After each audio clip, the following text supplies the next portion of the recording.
بسم الله الرحمن الرحيم تبت يدا أبي لهب وتب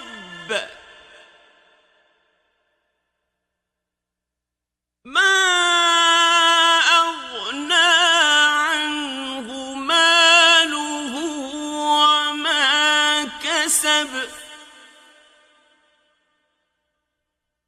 سيصلى نارا ذات لهب